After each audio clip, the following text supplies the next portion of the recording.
नमस्कार मंडळी, स्वागत आहे तुमचं आमच्या चॅनलमध्ये। आवाज महामुंबईचा, शोध बातमीचा, कौल मनाचा। चला तर मग आमचे चॅनल लाईक करा, शेअर करा आणि सबस्क्राइब करा। धन्यवाद। रायगडमधील पूर ओसरला, पण जिल्ह्यात दूषित पाण्याचे संकट, जलजन्य साथीचा धोका वाढला। रायगड जिल्ह्यात सलग 6 दिवस कोसळल्यानंतर आता पावसाने विश्रांती घेतली असली तरी अतिवृष्टीचे परिणाम अद्याप कायम आहेत। रोहा, नागोठणे, माणगाव, महाड, पेन आदी भागांमध्ये पूरस्थिती निर्माण झाली होती।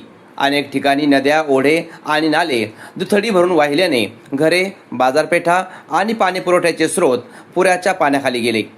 पावसामुळे पाणी चिंता दूर झाली असली तरी आता दूषित पाण्यामुळे जलजन्य साथीच्या आजारांचे नवे संकट निर्माण झाले आहे। पुराच्या पाण्यासोबत मोठ्या प्रमाणात गाळ, चिखल, कचरा, सांडपाणी आणि इतर घाण पिण्याच्या पाण्याच्या स्रोतामध्ये मिसळली आहे। अनेक ठिकाणी विहिरी, बोरवेल, तलाव आणि लहान पाणी पुरवठा योजना पुराच्या पाण्याखाली गेल्या आहेत। त्यामुळे या स्रोतांमधील पाणी गढूळ आणि अशुद्ध झाले आहे। जिल्ह्यातील प्रादेशिक नळपाणी योजना, जल जीवन मिशन अंतर्गत सुरू असलेल्या योजना तसेच ग्रामपंचायतीच्या स्थानिक पाणी पुरवठा व्यवस्थांवरही याचा परिणाम दिसून आला आहे। काही गावांमध्ये नळातून चिखलयुक्त व गढूळ पाणी येत असल्याच्या तक्रारी नागरिकांकडून होत आहेत। पाणी शुद्धीकरण केंद्रावरही अतिरिक्त ताण निर्माण झाला असून गढूळ पाण्यामुळे शुद्धीकरणाची प्रक्रिया अधिक कठीण झाली आहे। आरोग्य विभागाच्या दृष्टीने ही परिस्थिती अत्यंत संवेदनशील मानली जाते। अशुद्ध पाण्यामुळे अतिसार, गॅस्ट्रो, कावीळ, टायफॉइड, कॉलेरा यांसारख्या जलजन्य आजारांचा धोका वाढला। पूर ओसरल्यानंतर साथीचे आजार पसरण्याची शक्यता अधिक असल्याने प्रशासनाने तातडीने प्रतिबंधात्मक उपाययोजना हाती घेणे आवश्यक आहे।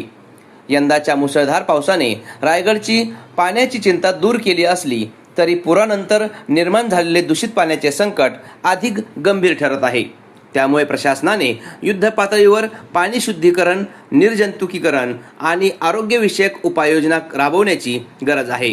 त्याचबरोबर नागरिकांनीही सुरक्षित पिण्याच्या पाण्याबाबत आवश्यक खबरदारी घेतल्यास संभाव्य साथीच्या आजारांना आळा घालणे शक्य होणार आहे। पुरामुळे जलस्रोत हे दूषित झाले आहेत।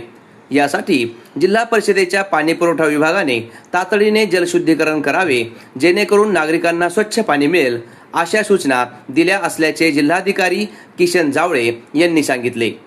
प्रशासनाने तातडीने काय करावे? संपूर्ण पाणी पुरवठा योजनांमध्ये प्रभावी क्लोरिनेशन करावे। विहिरी, बोरवेल, तलाव व सार्वजनिक पाण्याचे स्रोत निर्जंतुक करावेत। दूषित पाणी पुरवठा होत असलेल्या भागात सुरक्षित पिण्याच्या पाण्याची पर्यायी व्यवस्था करावी। आरोग्य विभागाने गावागावांत पाण्याचे नमुने तपासून आवश्यक सूचना जारी कराव्यात। संयुक्त जनजागृती मोहीम राबवावी। साथीच्या आजारांवर नियंत्रणासाठी वैद्यकीय पथके सज्ज ठेवावीत। नागरिकांनी घ्यावयाची काळजी: पिण्याचे पाणी किमान 15 ते 20 मिनिटे उकळूनच वापरावे। क्लोरीन गोळ्यांचा किंवा अधिकृत निर्जंतुकीकरण पद्धतीचा वापर करावा। गढूळ किंवा रंग बदललेले पाणी पिणे टाळावे। हातांची स्वच्छता आणि अन्नाची स्वच्छता राखावी। उलट्या, जुलाब, ताप, पोटदुखी यांसारखी लक्षणे आढळल्यास तातडीने शासकीय आरोग्य केंद्रात उपचार घ्यावेत। विहीर किंवा पाण्याचा स्रोत दूषित झाल्याचे आढळल्यास ग्रामपंचायत किंवा संबंधित विभागाला त्वरित कळवावे। आवाज महामुंबईचा चॅनलसाठी कैलासराजे घरत, खारपाडा। आपण या ठिकाणी आलेलो आहोत आणि या ठिकाणी तुम्ही पाणी पाहू शकता। नळामधून जे पाणी येतंय ते पाणी बघू शकता, पूर्णपणे लाल पाणी आहे आणि हे अतिशय पिण्यायोग्य सुद्धा पाणी आहे। तरी उकळून घालून तुम्ही तुरटी फिरून घेतलं तरी त्यामुळे सुद्धा आजार होऊ शकतो। काय सांगाल, कधीपासून अशा प्रकारचं पाणी येतं या ठिकाणी? नमस्कार, मी सचिन किसन गावण, पेनमध्ये राहतो।